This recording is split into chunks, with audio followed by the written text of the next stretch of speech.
Morning dear students, I am Dr. Rashmi Dwivedi, Associate Professor in Mechanical Engineering Department at SUSTEC Gandhinagar, Bhopal. Today we are going to start Unit 2nd, which is Governor Mechanism.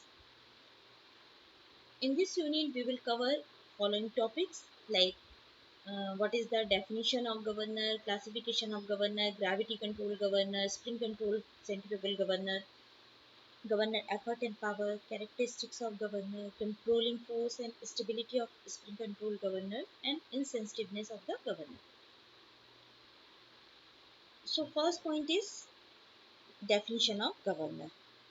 So in this lecture we will cover these points like definition of governor, function of governor, classification of governor, and centrifugal governor. The first thing, what is governor? Basically, governor is a device which is used to regulate the mean speed of the engine when the load on the engine fluctuating. Okay? That means a governor is also known as a speed limiter or a controller. Is a device which is used to measure and regulate the speed of a machine. ठीक है? Means governor जो है एक ऐसी device है जो जब engine में किसी भी मशीन में लोड का फ्लक्चुएशन होता है उस टाइम में इंजन या मशीन की मीन स्पीड को रेगुलेट करता है. अब गवर्नर काम कैसे करता है? ठीक है, अगर हम अपने डेली लाइफ में कोई एक सा एग्जांपल देखना चाहें तो देखिए गवर्नर बेसिकली क्या है, स्पीड लिमिटर. ठीक है, तो स्पीड लिमिटर है. और अगर हम इसको एग्जांपल से समझें तो देखिए क्या होता है कि अगर हम कोई गाड़ी ड्राइव कर रहे हैं, ठीक है, कोई गाड़ी चला रहे हैं हम, अब गाड़ी की स्पीड अगर हमने 60 किलोमीटर पर आवर सेट कर रखी है, ठीक है, अब हम 60 किलोमीटर पर आवर में चला रहे हैं गाड़ी को, और जैसे ही हम गाड़ी को किसी इंक्लिनेशन पे लेके जाएंगे गाड़ी में क्या होगा, लोड बढ़ेगा. ठीक है, जब गाड़ी में लोड बढ़ेगा तो जो स्पीड होगी वो धीरे धीरे कम होने लगेगी. तो उस स्पीड को मीन स्पीड में ले जाने के लिए हमें क्या करना पड़ेगा, जो फ्यूल का सप्लाई है, ठीक है, जो फ्यूल का सप्लाई है उसको बढ़ाना पड़ेगा. ठीक है, तो जब हम फ्यूल की सप्लाई को बढ़ाएंगे तो हमारी स्पीड फिर से उसकी मीन स्पीड में पहुंच जाएगी. अब ये चीज़ कौन करता है, ये पूरी की पूरी चीज़ जो कंट्रोल रेगुलेट करता है वो हमारी एक डिवाइस गवर्नर करती है. ठीक है, तो गवर्नर बेसिकली है स्पीड रेगुलेटर और controller. Now what are the function of governor? The function of governor is to increase the supply of working fluid going to the prime mover when the load on the prime mover increases, and to decrease the supply when the load decreases so as to keep the speed of the prime mover almost constant at different loads. इसका मतलब है कि जब हम governor में जब हम किसी प्राइम मूवर में लोड को इंक्रीज करते हैं तो लोड इंक्रीज होने पे उसकी स्पीड क्या होगी, डाउन होगी. तो हम उस टाइम पे क्या करते हैं, वर्किंग फ्लूइड की सप्लाई को बढ़ा देते हैं. ठीक है, सिमिलरली अगर हम प्राइम मूवर में लोड को कम कर देते हैं, ठीक है, लोड को कम करेंगे तो उसकी स्पीड बढ़ जाएगी, तो फिर से उसकी स्पीड को मीन स्पीड में रेगुलेट करने के लिए हम क्या करेंगे कि प्राइम मूवर में जो लोड है वो बढ़ गया है, तो प्राइम मूवर में जब लोड बढ़ गया है तो हम क्या कर रहे हैं, वर्किंग फ्लूइड को बढ़ा रहे हैं क्योंकि स्पीड कम हो गई, फिर से हमें मिनी स्पीड बढ़ाना है. और अगर प्राइम मूवर में हमारा लोड कम हो गया है तो हम क्या करेंगे, वर्किंग फ्लूइड की सप्लाई को कम कर देंगे क्योंकि हमारी स्पीड जैसे ही हमारे प्राइम मूवर में लोड कम हो जाएगा तो हमारी स्पीड बढ़ जाएगी. तो स्पीड को मेन स्पीड में रेगुलेट करने के लिए हम फिर से क्या करेंगे, हम वर्किंग फ्लूइड की सप्लाई को क्या कर देंगे, कम कर देंगे. ठीक है, तो ये हमारा गवर्नर का फंक्शन होता है. The governor mechanism is used to regulate the mean speed of an engine when there are variation in the load. We have already discussed about this. The governor automatically controls the supply of working fluid. Basically governor जो पूरी एक arrangement होता है वो automatically fuel की supply को control करता है on the basis of load on the engine. These are the few governor terminology which we will use The first terminology is equilibrium speed of governor. What is equilibrium speed of governor? Basically नाम से समझ में आ रहा है, it is a speed at which the governor is in complete balance condition. अगर हमारा governor complete balance condition में होगा तो उस टाइम पे जो स्पीड होगी उसको हम बोलेंगे इक्विलिब्रियम स्पीड ऑफ गवर्नर. अब इक्विलिब्रियम स्पीड ऑफ गवर्नर देखिए, ये डायग्राम बना हुआ है गवर्नर का. इसमें ये जो सेंटर पे आपको दिख रहा है ये आपका गवर्नर एक्सिस है, ठीक है. इसको हम बोलते हैं अपर आर्म और ये है हमारी लोअर आर्म. अपर आर्म और लोअर आर्म के बीच में यहाँ पे फ्लाई बॉल अटैच्ड है, ठीक है. लोअर आर्म आपकी स्लीव से कनेक्टेड है, अपर आर्म आपकी गवर्नर के एक्सिस के टॉप पे रोटेटेड है, ठीक है. ये रोटेट होती है इंजन शाफ्ट के साथ, क्योंकि गवर्नर एक्सिस या इसको हम बोल सकते हैं स्पिंडल, स्पिंडल इंजन शाफ्ट से कनेक्टेड होता है बेवल गियर के थ्रू, ठीक है. तो यहाँ से जो आपकी इंजन शाफ्ट होती है वहां से स्पीड ट्रांसमिट होती है आपके स्पिंडल में, ठीक है. अब ये जो ग्रीन पोर्शन है दिस इज द स्लीव.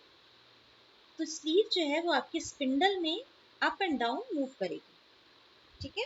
तो ये जो आपकी स्लीव है उसका मूवमेंट कैसा होगा, वर्टिकल. रोटेटिंग शाफ्ट आपकी स्पीड बढ़ने से रोटेटिंग शाफ्ट एक सेंट्रीफ्यूगल फोर्स एक्सपीरियंस करेगी जिसकी वजह से ये हॉरिजॉन्टल डायरेक्शन में मूव करेगी. तो ये एक गवर्नर का डायग्राम है जिसमें हम इस इक्विलिब्रियम स्पीड जहाँ पे हमारा गवर्नर कंप्लीट बैलेंस कंडीशन में चलेगा, ठीक है. Mean equilibrium of governor, it is the speed of governor when the ball और sleeve is in mean position, ठीक है. एक मैक्सिमम पोजीशन होगी, एक मिनिमम पोजीशन होगी. इन दोनों के बीच में जो स्पीड होगी उसको हम बोलते हैं mean equilibrium of the governor. Maximum and minimum equilibrium speed of governor, that means ये जो मैक्सिमम और मिनिमम इक्विलिब्रियम स्पीड होती है that is corresponding to maximum and minimum radius of rotation of the ball. ये जो ball है ये क्या, जैसे जैसे इसकी स्पीड बढ़ती है ये सेंट्रीफ्यूगल फोर्स तो ये हॉरिजॉन्टल डायरेक्शन में मूव करती है. तो हॉरिजॉन्टल डायरेक्शन में, तो अगर इसके सेंटर एक्सिस से स्पिंडल एक्सिस के बीच की हॉरिजॉन्टल डिस्टेंस हम मेजर करेंगे तो वो वेरी करती रहती है. तो जब ये मैक्सिमम कंडीशन में होगी तो हम उस टाइम पे जो स्पीड होगी उसको हम बोलेंगे मैक्सिमम इक्विलिब्रियम स्पीड. और जब ये बॉल मिनिमम कंडीशन में होगी उस टाइम पे जो गवर्नर की स्पीड होगी उसको हम बोलेंगे minimum equilibrium speed of governor, ठीक है. Now what will be the height of the governor? It is the distance between the center of the ball and the point where the upper arm of the ball meet the spindle axis of the governor. इसमें समझते हैं हम diagram में. ये आपकी fly ball है. Fly ball के centre से जो आपकी अपर आर्म है ये स्पिंडल में जहाँ पे कनेक्टेड है, ठीक है. तो ये इन दोनों के बीच की जो वर्टिकल डिस्टेंस होती है उसको हम बोलते हैं हॉरिजॉन्टल, उसको हम बोलते हैं height of the governor. Now radius of rotation we have already discussed. Is the horizontal distance of center of the ball from the axis of the governor. Sleeve lift of the governor, it is the vertical movement of the sleeve due to increasing or decreasing of equilibrium speed. अभी हम आगे discuss करेंगे कि कैसे up and down move करता है. Centrifugal force आप लोग को पता है कि अगर कोई बॉडी किसी एक्सिस के अबाउट रोटेट होती है तो जैसे जैसे उसकी स्पीड बढ़ेगी तो वो जो बॉडी होगी वो सेंटर से आउटवर्ड डायरेक्शन में मूव करने की कोशिश करेगी. तो ये किसकी वजह से होता है, सेंट्रीफ्यूगल फोर्स की वजह से होता है, ठीक है.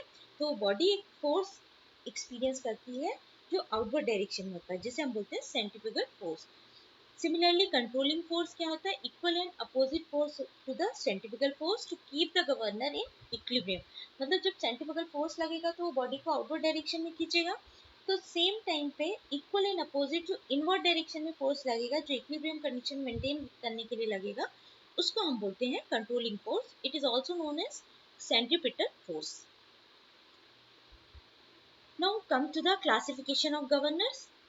Governors are broadly classified in two categories. The first is the centrifugal governor and second is the inertia governor. In centrifugal governor, the centrifugal force is balanced by the controlling force. These type of governors are used extensively In the inertia type governors, the inertia force is balanced by the controlling force. They are not used properly. Okay. Basically inertia force हमारे syllabus में नहीं है, तो हम inertia force नहीं पढ़ेंगे, हम सिर्फ सेंट्रीफ्यूगल फोर्स पढ़ेंगे. ठीक है. बेसिकली सेंट्रीफ्यूगल फोर्स और इनर्शिया फोर्स में डिफरेंस क्या होता है हम देखते हैं. देखिए यहाँ पे आपको दो डायग्राम दिख रहे हैं. This is the centrifugal force and this is the centrifugal governor and this is inertia governor. Inertia governor क्या होता है, आपकी क्रैंक शाफ्ट और फ्लाईव्हील से डायरेक्टली कनेक्ट होता है. ये हमारा डायरेक्टली कनेक्ट नहीं होता है. इसमें आपको दो बॉल्स दिख रही हैं. ये बॉल ऐसी सिचुएशन में होती हैं जो कि आपकी जो गवर्नर एक्सिस है उसके एक्सेलरेशन और डी रिटार्डेशन पे बेस्ड होती है उसकी पोजीशन. ठीक है. ये एक स्प्रिंग से कनेक्ट होती है बेसिकली. और यहाँ पर आप देखेंगे तो ये आपकी अपर आर्म लोअर आर्म से आपकी बॉल कनेक्टेड है. ठीक है. और ये आपके सेंटर पे गवर्नर एक्सिस है जिसको हम स्पिंडल बोल सकते हैं. ठीक है. तो बेसिकली दोनों के अरेंजमेंट में डिफरेंस आपको दिख रहा है, दोनों के कंस्ट्रक्शंस में डिफरेंस आपको दिख रहा है. तो सेंट्रीफ्यूगल गवर्नर किस प्रिंसिपल पर वर्क करता है, balancing of centrifugal force. But जो इनर्शिया गवर्नर होता है वो किस पे काम करता है, principle of moment of inertia पे. सेंट्रीफ्यूगल गवर्नर डायरेक्टली आपके इंजन शाफ्ट से कनेक्टेड नहीं होते, बट इनर्शिया गवर्नर को हम डायरेक्टली इंजन शाफ्ट से कनेक्ट कर सकते हैं. इसमें जो मासेस रोटेट होते हैं वो हॉरिजॉन्टल प्लेन में होते हैं, बट इसमें वर्टिकल प्लेन में होते हैं. You can see from the diagram. ये जो बॉल्स हैं वो देखिए इस डायरेक्शन में बस मूव करेगी. ठीक है. यहाँ पर. और ये जो है इसमें आपका सर्कुलर पाथ में मूव करेगी. तो जो फ्लाई बॉल है वो हॉरिजॉन्टल डायरेक्शन में मूव करती है, बट इसमें ये वर्टिकल डायरेक्शन में मूव करेगी. फिर preferred over inertia governor when balancing of revolving masses is an issue. Inertia governor में जो हमारे बॉल्स होती हैं उनका बैलेंसिंग बहुत टफ होता है, तो इसलिए हम सेंट्रीफ्यूगल गवर्नर्स को प्रेफर करते हैं. ठीक है. These are the differences in between centrifugal and inertia governors. So inertia governors work on different principles. The governor balls are arranged so that the inertia forces caused by the angular acceleration or retardation of the governor shaft tends to alter their positions. The amount of displacement of the ball is controlled by the springs and the governor mechanism to alter the supply of energy to the engine. The advantage of this type governor is that the position of the balls are affected by the rate of change of speed of the governor shaft. Consequently, a more rapid response to a change of load is obtained. Since the action of the governor is due to acceleration and not to finite change of the speed. The advantage is offset, however, by the practical difficulty of arranging for complete balance of revolving parts. You can see from the diagram. जैसे हमने पहले discuss किया, ये जो balls होती हैं ये क्या वर्टिकल डायरेक्शन में मूव करती हैं. ठीक है. ये बॉल्स एक स्प्रिंग से कनेक्ट होती हैं. तो बेसिकली ये इनर्शिया फोर्सेस के प्रिंसिपल पर वर्क करती है. इनर्शिया फोर्सेस क्या होती हैं, जब भी कोई बॉडी, इनर्शिया बेसिकली ऐसी किसी भी बॉडी की एक ऐसी प्रॉपर्टी है जो बॉडी की स्टेट को चेंज होने से रोकती है. ठीक है. अगर कोई बॉडी रेस्ट में है तो वो रेस्ट में ही रहेगी ड्यू टू द इनर्शिया, और अगर कोई बॉडी मूव कर रही है तो वो मूव करेगी, उसको रोक नहीं पाएंगे. तो ये इनर्शिया इफेक्ट होता है बेसिकली किसी बॉडी का. तो अगर हमारी एक फ्लाई बॉल है, अगर हमारी जो गवर्नर एक्सिस है वो रोटेट होगी. ठीक है. तो अगर उसकी स्पीड ज़्यादा होगी, ठीक है, अगर उसकी स्पीड बढ़ेगी तो ये फ्लाई बॉल क्या होगी हमारी, उसके अपोजिट डायरेक्शन में फोर्स लगेगा. क्यों? क्योंकि इनर्शिया फोर्स हमेशा अपोजिट डायरेक्शन में एक्ट होता है. तो ये इस बॉल में इस डायरेक्शन में फोर्स लगेगा जिसको हम बोलते हैं इनर्शिया फोर्स. ठीक है. तो ये इनर्शिया फोर्स जब लगेगा तो बेसिकली ये इनर्शिया फोर्स ये स्प्रिंग से कनेक्टेड है बॉल. तो ये जो स्प्रिंग है ये एलोंगेट होगी. तो ये इलोंगेट जब होगी तो हम इलोंगेट जब ये होगी तो फ्यूल सप्लाई को बेसिकली क्लोज कर देगी, मतलब ये अल्टीमेटली वॉल को कंट्रोल करेगी. ठीक है. जहाँ से फ्यूल सप्लाई हो रहा है. सिमिलरली अगर रिटार्डेशन हो रहा है तो कम इनर्शिया फोर्स लगेगा, स्प्रिंग में उतना एलोंगेशन नहीं होगा तो फ्यूल को सप्लाई करेगी। ठीक है, अब देखिए इनर्शिया गवर्नर हो गया। अब हम सेंट्रीफ्यूगल गवर्नर की बात करते हैं। तो सेंट्रीफ्यूगल गवर्नर क्या होता है? सेंट्रीफ्यूगल गवर्नर बेसिकली प्रिंसिपल इसका जो है वो सेंट्रीफ्यूगल एक्शन है ना। तो सेंट्रीफ्यूगल गवर्नर्स में they have two balls that rotate along with the speed as the centrifugal force is directly proportional to the radius of rotation of the mass. Therefore, when the speed of the device increases, the balls rotate at a larger radius. As a result of it, the sleeve slides upward on the spindle, and with the help of the lever, the throttle is closed to the required extent. With the decrease in speed, the balls rotate at a smaller radius of rotation, compelling the sleeve to move down on the spindle. The downward movement of the sleeve opens the throttle to the required extent to admit more fuel into the prime movers. ठीक है, तो this is the general centrifugal governor's working principle. You can see from the diagram. Basically, this is the centrifugal governor. You can see there are two balls. These balls are known as fly balls. These are links, upper links and lower links. We can also call it as arms or links. This is a spindle. This pink line shows the spindle axis. This is sleeve which moves up and down in the spindle. These are the bevel gears. Okay, this is engine shaft. Engine shaft connected to the spindle with bevel gear, because these two shafts are perpendicular to each other, and we know that for joining these two perpendicular shafts we require bevel gear. With this sleeve, a bell crank lever attached which controls the fuel supply. This is the throttle valve which open and close with the movement of the sleeve. Okay, so this is the arrangement of the centrifugal governor. What happened in centrifugal governor, you can see from the diagram, if the speed of the engine shaft increases, what does it mean? It means we decreases the load on the engine shaft. Okay, if we reduces the load on the engine shaft, the engine shaft speed increases. The same speed transferred to the spindle. So these balls try to move outward direction due to the force due to the centrifugal force. So after moving outward, this arms shifted towards here, and this ball try to move outward direction. So with the movement of the ball, this sleeve moves upper direction. Okay, so this sleeve as moves upper direction, so this sleeve is connected to the bell crank lever. So this throttle valve will become horizontal. If it will become horizontal, then it stops the supply of the working fluid. You can see from the diagram there are two stoppers, this and this. These are basically the limiting. These basically shows the limiting movement of the sleeve. In the upper direction, sleeve can moves up to this point, and in the lower direction, it can moves up to this. So these are the limiting conditions of the sleeve movement. So this is the general working principle of the centrifugal governor. I hope clear हो गया होगा आपको। अब हम move करते हैं classification of centrifugal governors की तरफ। सेंट्रीफ्यूगल गवर्नर्स को हम दो टाइप से क्लासिफाई करते हैं, ठीक है।